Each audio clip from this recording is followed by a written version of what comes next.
Dumb Husky and His White Cat Shizun is a BL novel. This is an audiobook made by fans for other fans.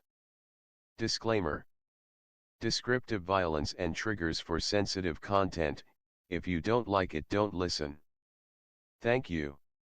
Remember, subscribe and click the bell to stay updated on all the new releases. Enjoy. Chapter 7. This venerable one likes wontons. The sun blazed down from above. Shizun Peak's veranda stretched out for 100 miles. As a newcomer among the cultivation sects, it was different from the other famed sects of the upper cultivation realm. Take, for example, Rufeng sect of Linyi. Their main hall was named Six Virtues Hall, to encourage the disciples to be wise, faithful, holy, righteous, benevolent, and loyal. The disciples resided in an area called Six Demeanor Gate, reminding the disciples to be filial, cordial, harmonious, martial, responsible, and compassionate toward one another. And the area of study was named Six Arts Platform, meaning that disciples were expected to be masters in ritual, music, archery, writing, calligraphy, and arithmetic. In other words, endless elegance. On the other hand, Shizun Peak came from an impoverished background, and its names were hard to explain, to say the least. Loyalty Hall and Platform of Sin and Virtue were still acceptable. Perhaps it was because Moran's father and uncle weren't exactly scholars and couldn't choke out that many decent names, but towards the end, they started to get nonsensical, assigning Shui-esque names left and right. Thus, Shizun Peak had many names plagiarized from the underworld. For example, the self-reflection room was called Yanluo Hall. The bridge connecting the recess and study areas was called Nahi Bridge. The dining hall was called Menpo Hall. The training field was called Mountain of Daggers and Sea of Flames. The forbidden area behind the mountain was called Ghost Zone. So on and so forth. At least these were relatively acceptable. The more out-of-the-way areas were bluntly named "This is mountain, this is water, this is a hole," as well as the famed Aia and Waia cliffs. The quarters of the elders naturally did not escape unscathed, and each had their own nicknames. And naturally, Chu Wanning was no exception. He liked peace and quiet and did not want to live near others. His residence was located at the southern summit of Shizun Peak, hidden in a bamboo grove like an ocean of jade. There was a pond before the main hall, covered in blooming red lotuses throughout the seasons thanks to a bounty of spiritual energy, resplendent as crimson clouds. The disciples secretly called this elegant and scenic place Red Lotus Hell. Thinking about it, Moran couldn't help but snicker. Chu Wanning wore a frightful and sour face day in day out. To the disciples, seeing him was like seeing the devil himself, and what should the home of the devil be called if not hell? Ch07 interrupted his daydream. The hell are you giggling about? Hurry and finish your breakfast, I have to take you to the platform of sin and virtue after this. Did you forget that Shizun is going to discipline you in public today? Moran sighed, and gingerly touched the lash mark on his face.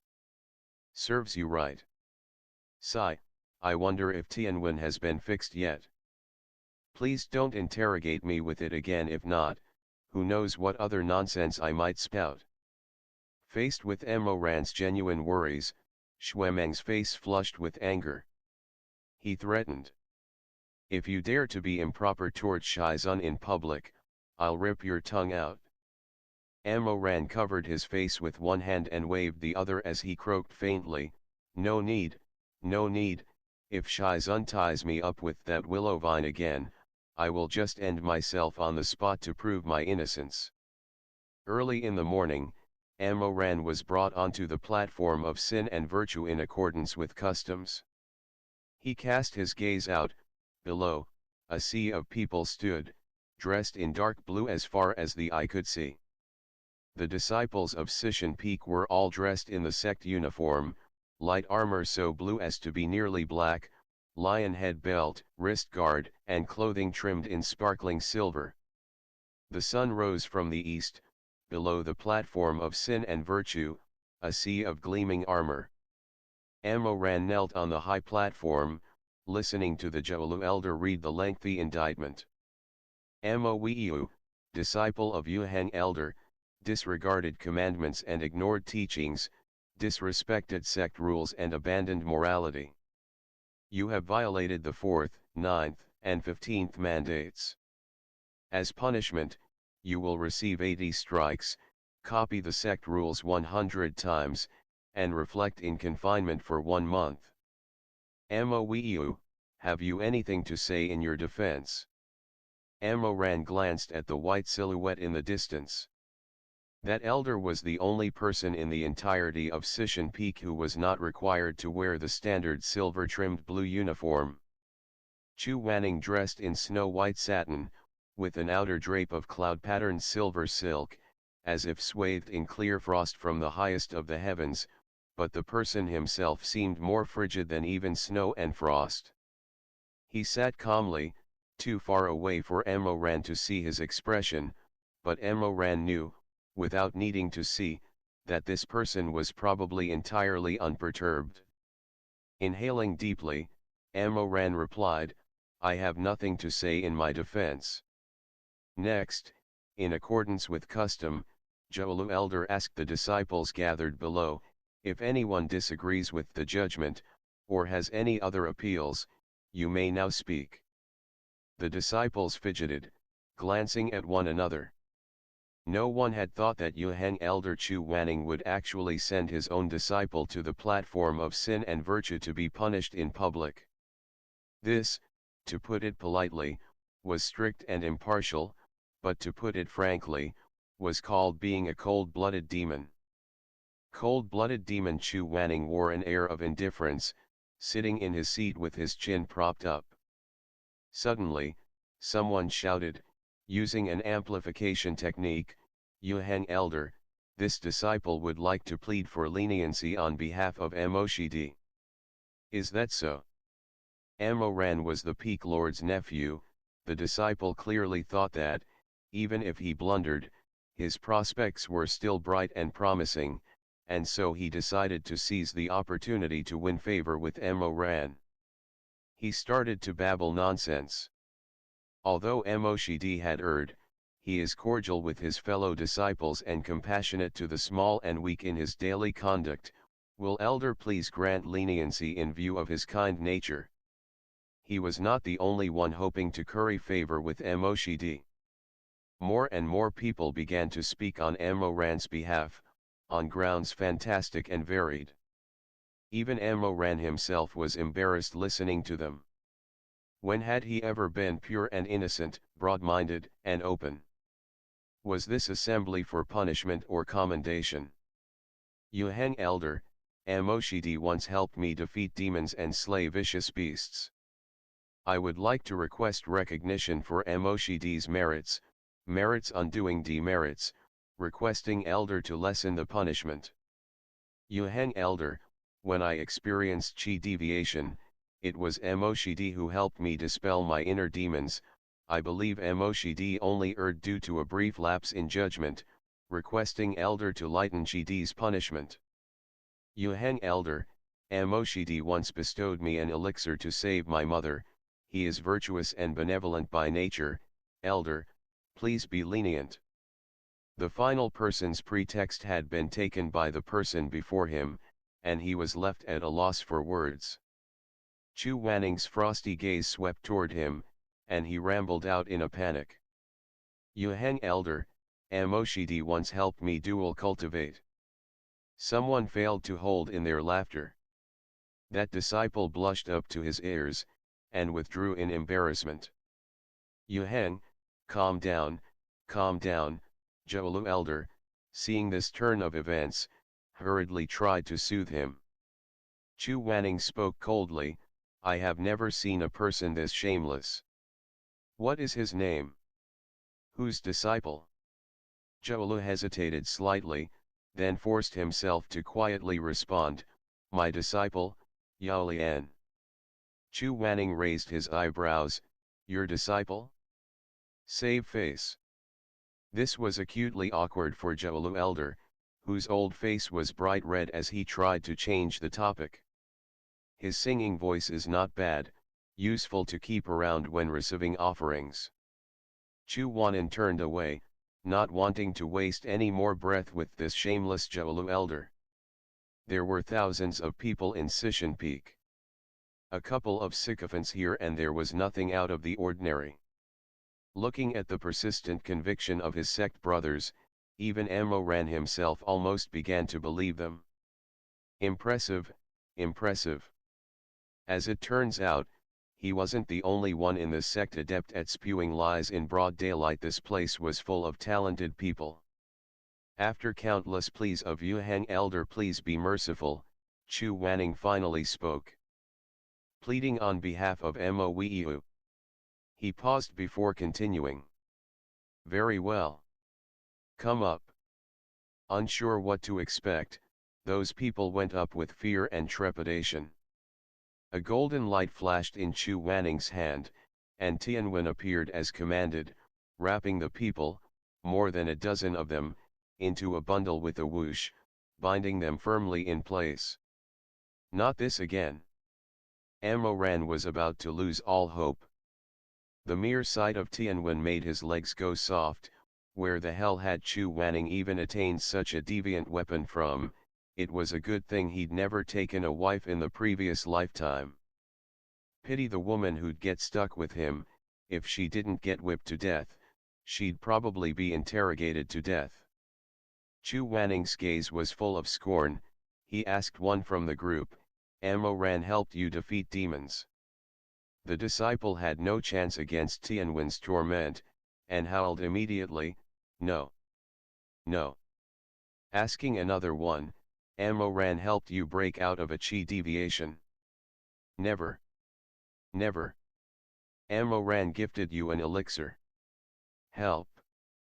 No no no. I made it up. I made it up. Chu Wanning loosened the bind, but immediately after, he raised his hand in a ruthless brandish. Sparks flew everywhere as Tianwen soared out to land brutally against the backs of those lying disciples. Shrieks were heard instantly, blood splashing. Chu Wanning frowned, berating, what are you yelling for? Kneel. Discipline attendant. Present. Deliver the punishment. Understood. In the end, not only did these people not manage to gain any favor, they each earned 10 strikes for violating the mandate against deception, plus a free bonus lash from Yu Hang elder. Come nightfall found Mo Ran sprawled out on his bed. Even though medicinal ointment has been applied, his back was still covered in criss-crossing wounds, and it was impossible to even turn over. He let out a few sniffles, eyes watering from the pain. With his cute looks, this kind of whimpering made him seem like a fluffy, abused kitten. Unfortunately, his inner thoughts were nothing like those of a kitten. He gripped the blanket and bit into the bed sheets, imagining that bastard Chu Wanning in their place. He bit, stomped, kicked, ripped. His only comfort was that Shimei came to visit him with a bowl of handmade wontons. Under Shimei's gentle, compassionate gaze, Mo Ran's tears poured even more fiercely. He didn't care for concepts like men do not cry. He loved to act spoiled in front of the person he liked. Does it hurt a lot? Are you able to sit up? Shimei sat at the edge of his bed, sighing. Shizun, his hand was really too heavy. Look at your wounds. Some of them are still bleeding. Warmth rose in Mo Ran's chest, listening to these sympathetic words. He looked up with teary eyes, and batted his eyelashes. Since Shimei cares for me so much, I don't feel any pain anymore. Oh, look at your condition, How can it not hurt? It's not like you don't know Shizun's temperament, do you still dare blunder so in the future? Shimei looked at him with equal parts helplessness and sympathy, his expressive eyes gleaming in the candlelight like a warm spring. Amoran's heart skipped a beat, he answered obediently, "Won't happen again. I swear." "Who even takes your swears seriously anymore?" Shimei scolded, but he was smiling. "The wontons are getting cold, can you get up? Just stay put, if not, I'll feed you." Amoran was already halfway up, but at these words, he collapsed back down immediately. In both this lifetime and the last, Shimei's wontons were Amoran's favorite. With wrappers thin like clouds and fillings delicate as cream, every bite was moist and satisfying, soft and savory, melting in your mouth and leaving behind a delectable aftertaste. Especially the soup, simmered to a rich milky consistency, sprinkled with bits of chopped green scallion and tender wisps of yellow eggs, and finally a spoonful of chili oil pepper stir-fried in garlic paste, warming you from the inside out when eaten. Shimei fed him attentively, spoonful by spoonful, saying, "I didn't add any chili oil today, your injuries are too severe, and spicy food is not good for recovery. Settle for the broth, okay?" Amoran stared at him, smiling, unable and unwilling to look away. "Everything you make is delicious, spicy or not." "Flatterer." Shimei smiled back, and picked out the poached egg in the soup. "Here's a runny egg as a reward, I know you like those." Amoran laughed mischievously, a silly tuft of hair curling up from his head, like a flower blooming. "Shimei." "Yes." "Nothing, just felt like calling your name." The hair tuft swayed back and forth. "Shimei." Shimei suppressed a laugh. "Just calling again. Just calling your name makes me happy." Shimei hesitated for a moment, then gently felt his forehead. "Silly child, do you have a fever?" Amoran chuckled, and rolled over halfway to peek at him sideways, eyes brightly shining like they were full of stars. "I wish I could eat Shimei's wontons every day." He meant every word. After Shimei's death, Amoran had always longed to taste his handmade wontons again, but that flavor was gone forever. At that time, Chu Wanning had not yet completely broken off all relations with him. Maybe due to a guilty conscience, seeing the way Amoran stayed kneeling in front of Shimei's coffin in a stupor, Chu Wanning had quietly gone to the kitchen, kneaded dough and chopped fillings, and carefully folded a few wontons. But Amoran had seen before he could finish. Amoran, who had just lost his true love, couldn't tolerate this at all. It had seemed to him as if Chu Wanning was mocking him, a clumsy attempt at copying, a deliberate stab. Shimei was dead. Chu Wanning could have saved him, but had refused to help, and afterwards dared to try to make Amoran wontons in place of Shimei. Had he thought that would make Amoran happy? Amoran had rushed into the kitchen and knocked everything over. Plump white wontons had rolled all over the floor. He'd roared at Chu Wanning, "Who the fuck do you think you are? Do you have any right to use the things he used? To make the food he did? Shimei is dead, are you happy now? Or do you have to hound all your disciples to death or madness before you're satisfied? Chu Wanning. There is no one left in this world who could make those wontons ever again. No matter how much you imitate him, you'll never even come close." Eating this bowl of wontons now, he was overjoyed, and also deeply moved. He kept smiling as he ate, but his eyes grew slightly moist. Thankfully the candlelight was dim, and Shimei couldn't see such minute details of his expression clearly. Amoran said, "Shimei. Thank you." Shimei paused for a second, then smile gently. Isn't it just a bowl of wontons? There's no need to be so formal. If you like it, I'll make it for you more often. Amoran wanted to say, the thanks is not just for the wontons. Thank you also, in both this lifetime and the last, for being the only person to never look down on me, who didn't mind my origins, who didn't care about the 14 years I'd spent struggling to survive by any means, fair or foul. Thank you also, because if not for the fact that I remembered you back then, when I was first reborn, I probably would have killed Rongju, repeated a grave mistake, and walked the same bitter path as before. Thankfully I was reborn before your death. I will definitely protect you this time. If anything were to happen to you, even if that cold-blooded demon Chu Wanning won't save you, I will. But there was no way he could say any of this. In the end, Amoran finished the soup without saying anything, leaving not even a scrap of chopped scallion. He licked his lips as if still wanting more, dimples deep and charming, looking cute as a fuzzy kitten. Can I have more tomorrow? Shimei didn't know whether to laugh or cry. Don't you want to try something else? Won't you get tired of it?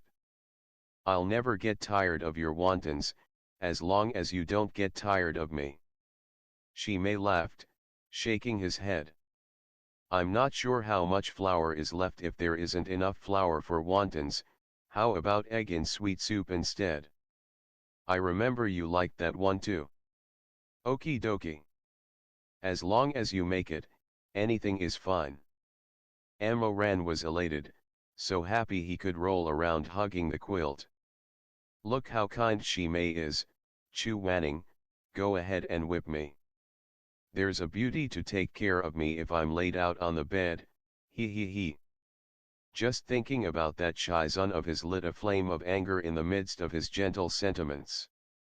Amoran dug resentfully into the crack between the bed and the headboard once again, cursing internally, what you hang of the night sky, what Baidu immortal, all bullshit. Chu Wanning, this lifetime, just you wait and see. End of the chapter. Stay tuned for more BL.